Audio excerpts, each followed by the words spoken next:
Hello everyone, this is Laboon Softpaw, and welcome to my brand new Let's Play of Dwarf Fortress. It's been a long time since I've decided to put myself out there on YouTube, show off, some games that I'm obsessed with, and yeah, I started playing Dwarf Fortress just a couple months ago, like, I want to say February? Yeah, I think it was around the start of February I started playing this, which, February 2021, I'm pretty much a newcomer to this game. I had never played it before until recently, and I'm just completely obsessed with it. This is like the type of game that's like my popcorn. Like, I'll just sit there and just play it and play it and play it just all day. And, yeah, and I've been inspired to do some Let's Plays on it, because there's not a whole lot out there. This community is pretty small, and, I'm hoping to bring a bit to, to the table here. So, I'm using the MEF tile set and the MEF launcher for this. So you're definitely going to notice a difference when we start actually playing. I don't know what that was. Yeah, so when we start playing, there's gonna be a noticeable difference in the tile set. Let me just check something really quick here. Okay. But I just can't do the ASCII like other people can. I had to mod the graphics. So this is the world of Plek, and we are going to do Fortress mode. I've done Adventure mode a little bit, not too much. I just prefer doing Fortress mode, because that's just the type of game that I'm into. Oh, okay. The screen went funky for a second. So I've done a little bit with Adventure mode, or not Adventure mode. I've done a little bit with the Legends mode so far. And I just kind of browsed through it just a bit to see if anything caught my eye, and I did find a few interesting things.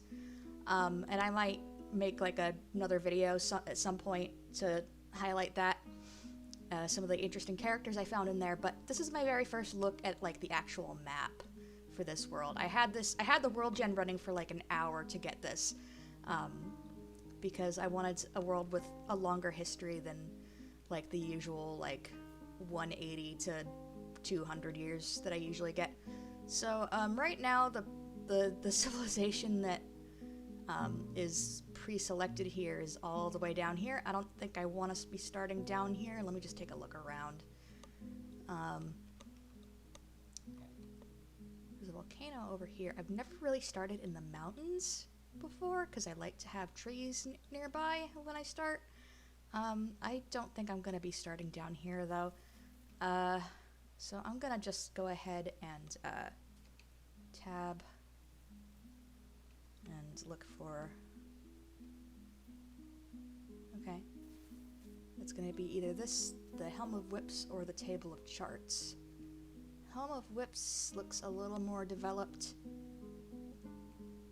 Table of Charts looks like it might be on its way out, because that can happen. Let me just go back to the climate and geography. Ooh, yeah, this is this is icky. Oh, a lot of settlements got taken over here. Is this funky looking house symbol down there is like a settlement that's been abandoned, I think. Yeah, let's see what the other place is like. Oh, they're at war with the humans. It's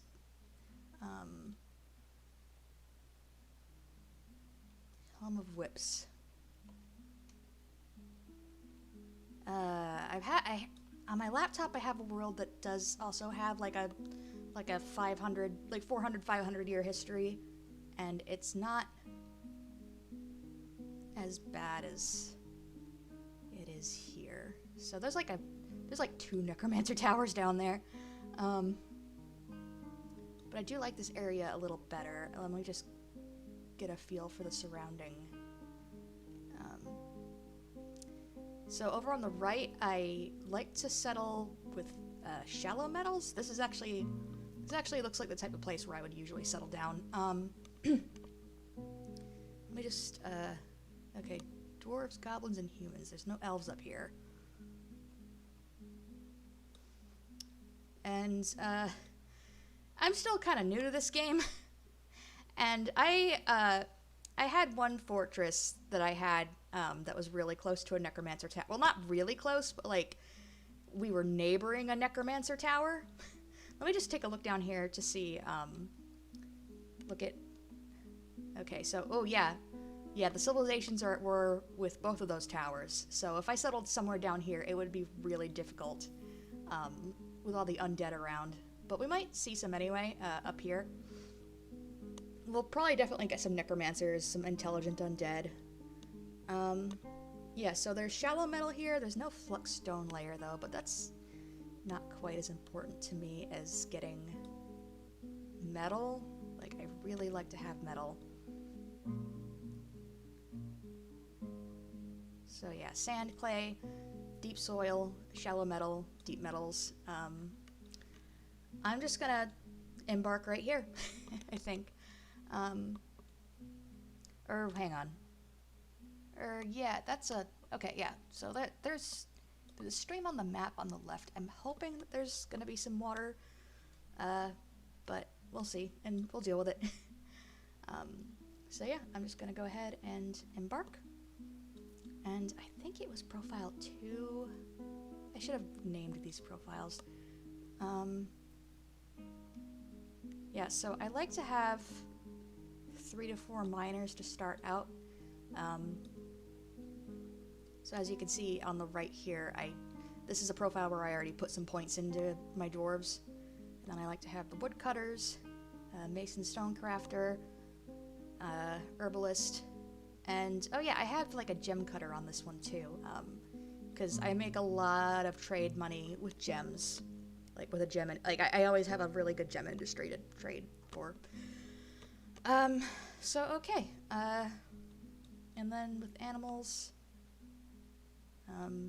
I always start with cats, otherwise you're gonna get rodents all over your food, and you're gonna have to deal with that over the winter, and that's not fun.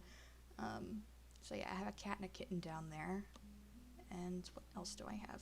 I wasn't paying attention before getting up to like the million different breeds of dog. Okay, yeah, 4 hens and 2 roosters, and I think that's it. Yeah, so yeah, this is like a pretty basic starting thing for me, and I put a lot of points into plump helmet spawn because plump helmets, you always need them, you always use them, and you always have them. So let's go ahead and embark. You have arrived after a journey from the mountain homes into the forbidding wilderness beyond. Your harsh trek has finally ended. Your party of 7 is to make an outpost for the glory of all of Enshednak Vilumnish. There are almost no supplies left, but with stout labor comes sustenance. Whether by bolt, plow, or hook, provide for your dwarves. You're expecting a supply caravan just before winter entombs you, but it is spring now, enough time to delve secure lodgings ere the wolves get hungry. A new chapter of dwarven history begins here at this place. Stodegeg Kirsch.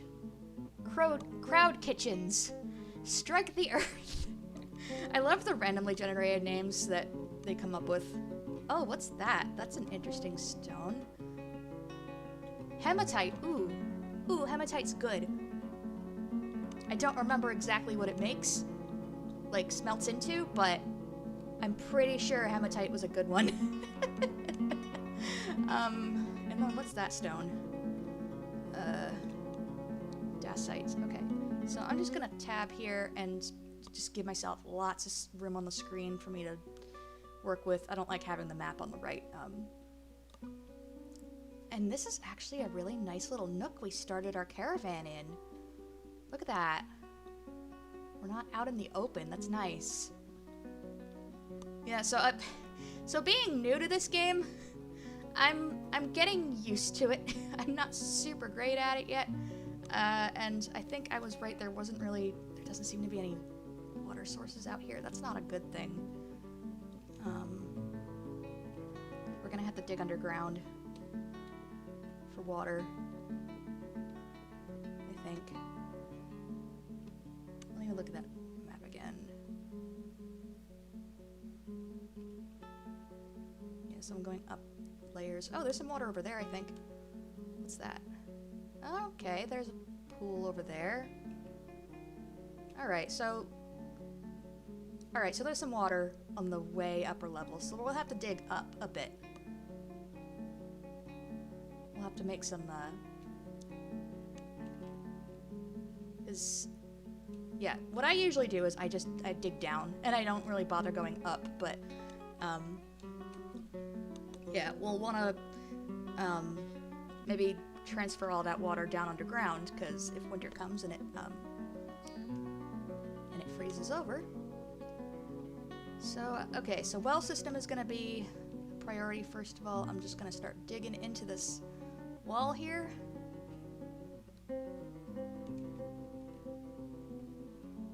And people who are more experienced at this game are probably going to cringe at my fort setup. Oh, I was on chopping down trees.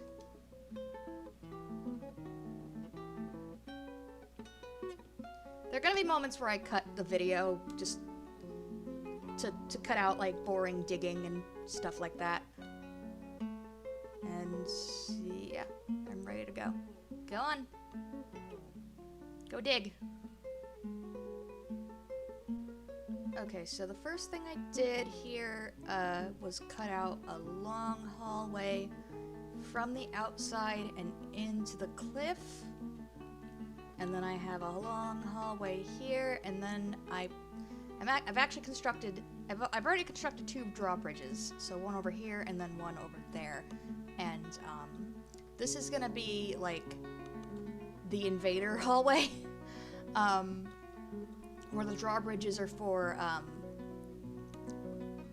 like, when we eventually get mechanics, they're gonna go up and down, and, I'm gonna line this whole hallway here with traps, mostly cage traps, because those are easy to build and they're effective. And, yeah, invaders will come down here, get caught in all my traps, and then I have these drawbridges to put up, just in case, and possibly trap them inside of the trap hallway if I really need to, and then like figure out something else later. Like this is all if a siege happens or if like some crazy monster attacks. So yeah, that's what I usually like to do when I first start out, just as a really basic sort of thing. So now I'm gonna start carving up, you know, my lower floors a little bit.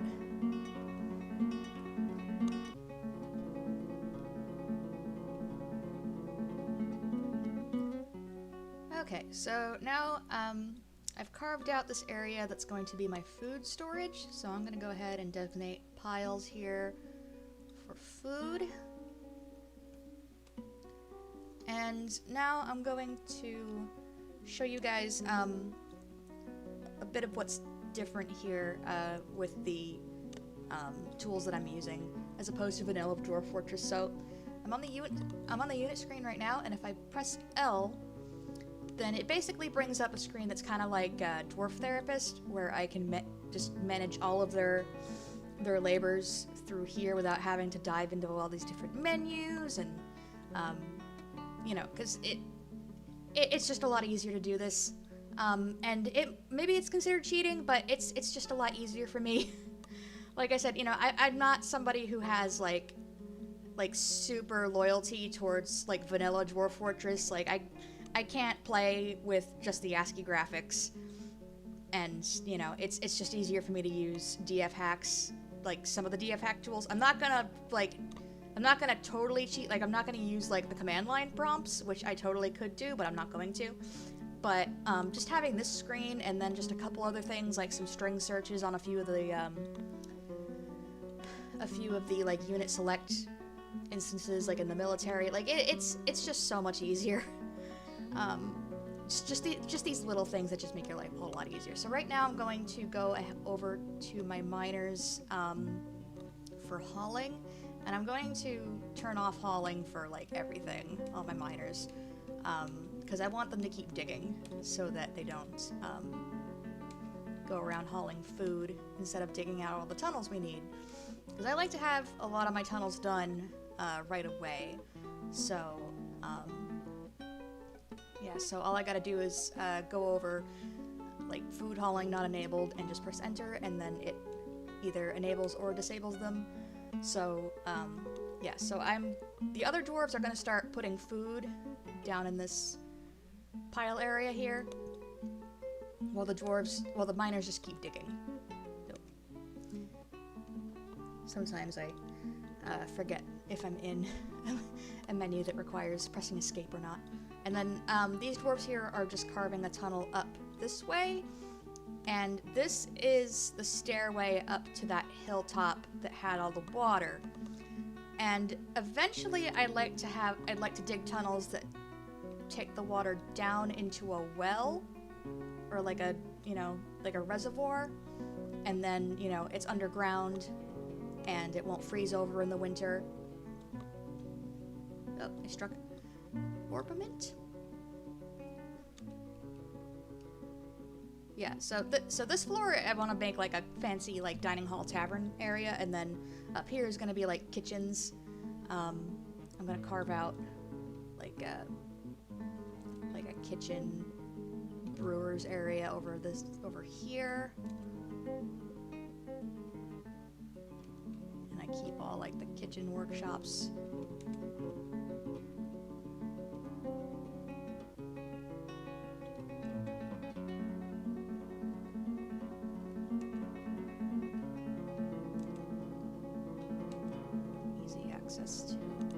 Okay. So yeah, we're just doing a lot of digging, and we found some nice crystals in the walls. I don't know how valuable rock crystal is. If I recall, it's probably not that much. But down here, we're gonna dig out. Down here, we're gonna start to dig out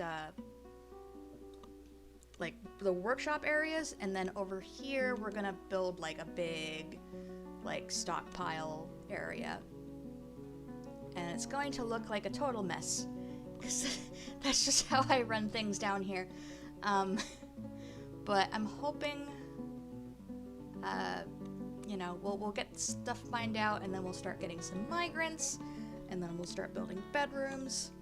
And I just have a very methodical way of starting out my fortresses, and it starts a little slow because I do a lot of digging at first, but yeah, it's almost summer, and I'm just gonna cut out to keep. Okay, so things are coming along pretty well. I got a kitchen and a still set up over there, so we got some easy meals, and we have some brewing going on. And yeah, so having more drinks around will be good, because this tunnel up to the surface to get water isn't quite finished yet. Because so if you don't play Dwarf Fortress, dwarves they don't actually need to drink water to survive. They can drink alcohol, and that's totally fine. A dwarf never has to drink water ever, so long as there's a healthy stock of alcohol. And the kids drink it too. The only people who drink water are the animals, and you really don't have to worry too much about animals getting dehydrated. And then if you have anyone in your hospital or in your prison, then they're gonna drink water. But it's still just good to have a source of water around. Because, later on, we're going to be getting some invaders who want to come around and mess up our dwarves and put them in the hospital. But we shouldn't have to worry about that just yet. I think we're far enough away from Necromancer towers where the undead won't be coming up. And some migrants have arrived, which is great, because I was waiting, because it's summer, and they show up every season. So, yeah, now we have some extra hands around, and we can start hauling more things like wood down into our stockpile room. Oh, sorry, my cat. But yeah, this is a good we're making a pretty good start. And a couple other things. Where is my? Yeah, I just wanted to. Yeah, so down here I have a trade depot set up. I wanted to put it like underground, like, you know, there's still access from, you know, outside, but it's still like underground because, you know, eventually if my dwarves are too long underground, then they get, you know, they start getting sick when they're out in the sun. So I don't want all my dwarves getting up and like vomiting all over the place when they need to bring things to the trade depot. So yeah, I have a few stockpiles set up down here. So here's the kitchen area with my food. We have our barrels of food and alcohol here, plant barrels, fish, meat, seeds, wine, and then down here we got some furniture. We're starting to put cloth and finished goods into our pile, and it's gonna be a pain to pick up all the stone. But we got some interesting stone. We can make some really cool looking stuff out of that yellow stone there. And then I'm gonna make this stockpile for wood, but I might tell my dwarves to ignore wood for a while just because wood is just such, like, they could spend weeks hauling all the wood that you get from chopping down trees. And, yeah, I have my, my carpenter working on barrels, and actually I'm gonna start telling my mason to start making doors. Because now, what we're gonna do, we're gonna start carving out the bedrooms. And let me just...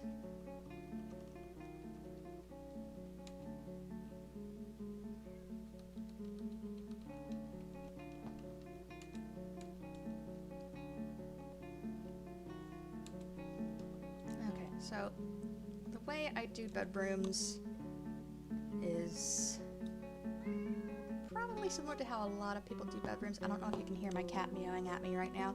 She decided to come and bother me. Well, I'm trying to talk about stuff instead of when I had like 30 minutes of just dwarves carving things out of walls. So, okay. So, I'm gonna do like... I do a pattern that's like this. And these are gonna be little bedrooms,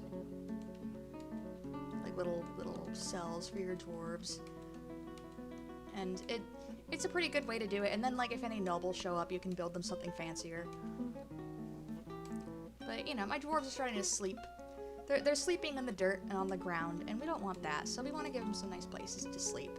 And you know, when you have a carpenter who's like just crazy good at what he does, then you know, your beds are going to be really good. And so the bedroom themselves, like, you know, meager quarters, like, it's not going to be that big of a deal if they have good enough beds. So yeah, that's why you want to give one dwarf some good carpentry skills early on. So I'm just gonna keep doing this for a while. Okay, so these are all done now. It take a while to map them all out. But it doesn't take too long for the dwarves to start carving them out. So once we start getting beds and doors built, we can just start like putting them in the rooms, even if the miners aren't finished carving them. So while they carve out this like main square here that I typically like to have on all the floors, you know, we're just gonna have some beds and doors built, hopefully, so you know, we can start putting them in bedrooms and have dwarves somewhere to sleep other than on the dirty ground. So yeah, we'll just keep on trucking here. And don't repeat on barrels anymore, just start making beds. We're gonna be running out of barrels soon, but you know, we should have plenty of booze for a while. Migrants will start filing in. Let's take a look at what we have. Oh, we have a new miner. That's great. That'll make mining so much faster, having a new one. And the other miners are, like, their skills in mining are going up. Like, the last time I showed you guys the screen, they were like at 877, and now they're up at, like, you know, B rank. Like, it starts dropping letters and instead just goes to, or drops numbers and starts going to letters once they're good enough at it. And this new dude is only like 2, and we're gonna disable his hauling labors too. So he can help the other guys. Although I might start enabling them again pretty soon, just because like I'm gonna start slowing down the tunnel carving fairly soon, so yeah, so we have a new miner. And we have some farmers. Oh, we're probably gonna get a farmers guild pretty soon. Oh, we have a necromancer. Okay, I was expecting this to happen. So necromancers are interesting. They're not as bad as like a vampire, because vampires will just go around and start killing your dwarves, which isn't good. We don't want our dwarves to die. But necromancers are kind of similar, where they live forever and they don't need to eat or sleep. But they will revive dead things sometimes dead dwarves, sometimes dead animals. If there's like a siege and there are dwarves dying, or like if something's attacking and like, you know, dwarves are dying around them, the necromancer might raise them as intelligent undead. And yeah, and it can make some good, like, you know, story stuff, because all these dwarves have different personalities behind them, and I haven't really gotten the chance to look at them yet, because I've just been wanting them to get the place up and running. But let's take a look at this necromancer guy. And then this guy's a peasant. Yeah, so she's she doesn't have any skills, but she's basically a blank slate. And this is the page that every single dwarf has. It lists their relationships, their loyalties to different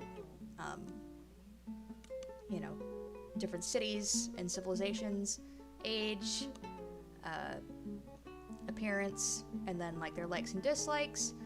She's rarely sick and strong. She'd make a good soldier when we eventually start doing that. But I might put her on something else for now, once I think of something for her to do. Yeah, and then down here, it'll say, like, if they're unfocused, like, my dwarves, like, because these people just got here, so they don't have any, like, negative modifiers on their focus. This guy's a dyer and a beekeeper. I'm probably not gonna keep, I might try to keep bees, I don't know, I've never done it before, but, I'm probably gonna put these two on other things. And then this necromancer makes potash, which you can use for fertilizing your plants. And what's this? All right.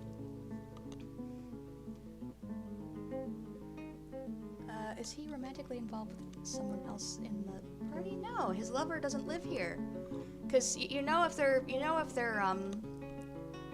their spouses or their lovers are part of your group if they have like their job name next to their name. But yeah, who knows? But dwarves can have multiple lovers, so maybe this guy will start dating somebody else in the group.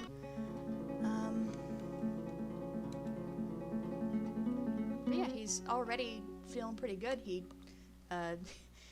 He found a well-crafted item at some point and put it on, so he's feeling content with that. And he dreams of ruling the world. He is more distrustful and more anxiety prone. Okay. Tall and belarded by great hanging sacks of fat. So he's very fat. He's a fat necromancer, but he doesn't need to eat, so who knows? maybe he'll lose some weight. He's got very long sideburns that are neatly combed. His long mustache is arranged in double braids. His very long beard is braided. His hair is clean shaven. His nose is slightly upturned. Lips are thin. Raw umber skin is wrinkled. Hair is gray with a touch of white. His eyes are ochre. And he was born in 277. We're in 407, so this guy is like oh yeah, 100. He's 100 years old. Born 1st of Granite in the year 277. Oh, was it 4?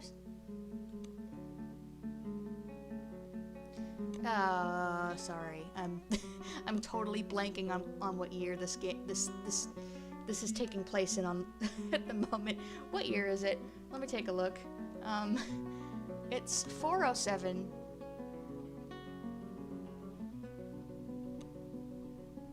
Okay. Let me just look at that again. This is embarrassing. 100 years old. That doesn't make any sense. The math doesn't add up. He should be 130, shouldn't he not? Okay, so it wasn't just... hopefully it's not just me. Anyway, let's see what these people's stats are, because we're gonna want a broker soon. But I usually don't get anybody who's good at, like, appraising things yet. Like, as soon as... Like, appraising is a skill that they pick up later. Oh, he's got some good social stats. He's probably gonna be the mayor.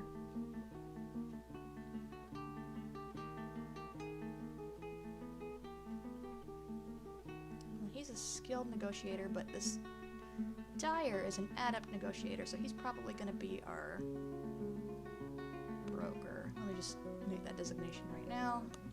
And he'll learn appraising skills as we do trading.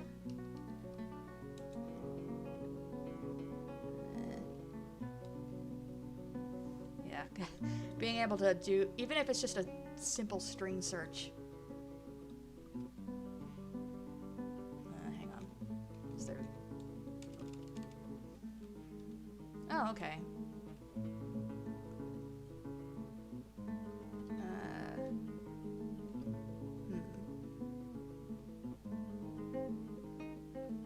This guy has more skills.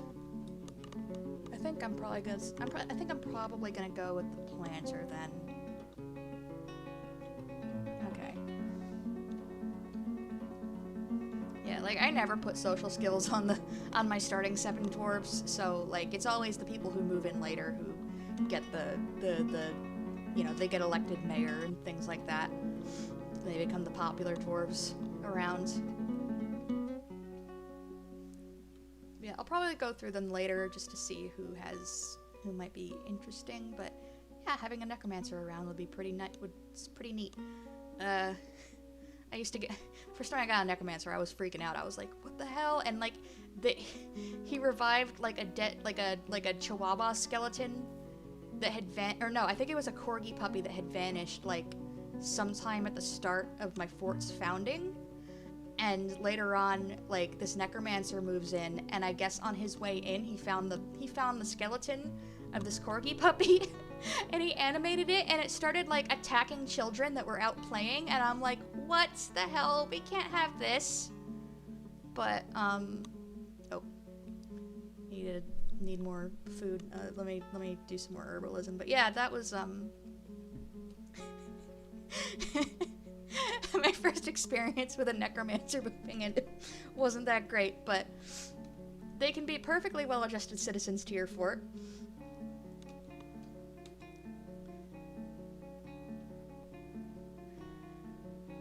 But yeah, I'm not gonna kick him out or lock him behind a wall or anything like that. That's, you know, he hasn't done anything to deserve that yet. I need to pasture these animals at some point. I'd like to get them inside once we start digging down and we get like a cavern with mushrooms and things that, you know, that spread up into your fort and cover the ground. But we're gonna have to do like digging around this area here. Like we're gonna need to do some digging like on the upper levels a bit if we want to make farms and things.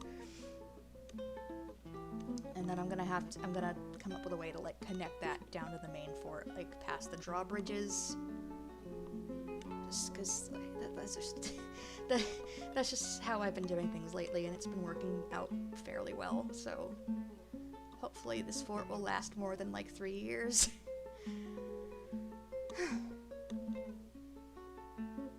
Yeah, more hematite. I'm pretty sure that smelts iron. I'll have to check later. I know, I can make that peasant into a mechanic. That's a good idea. We're gonna want a mechanic soon. And let me just expand this, because it's gonna be our big workshop area.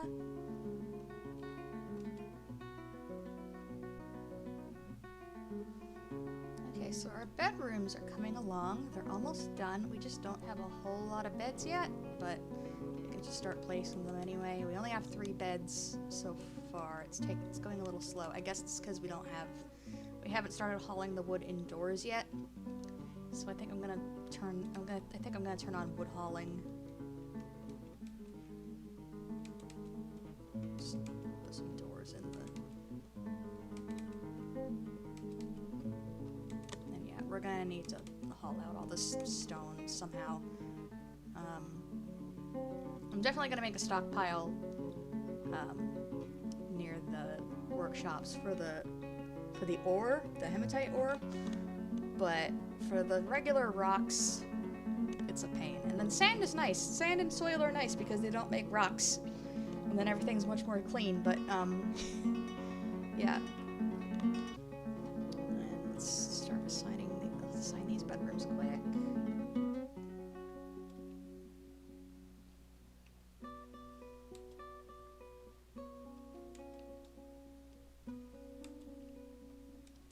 I could just make these all dormitories, but I like to give everybody their own bedroom right off the bat. I just gotta wait for more beds to be made.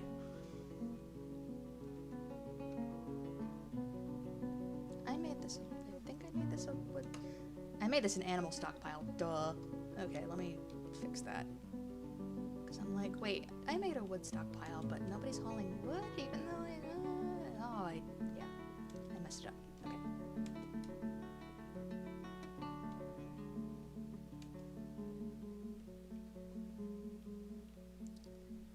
Alright, and I think that's gonna do it for this episode here. I might do some more work on the fort before I start recording next time, but thank you so much for watching, and let's hope the fortress of Crowdkitchens becomes a long and prosperous history, and I hope that you will join me along the way. I'll see you next time.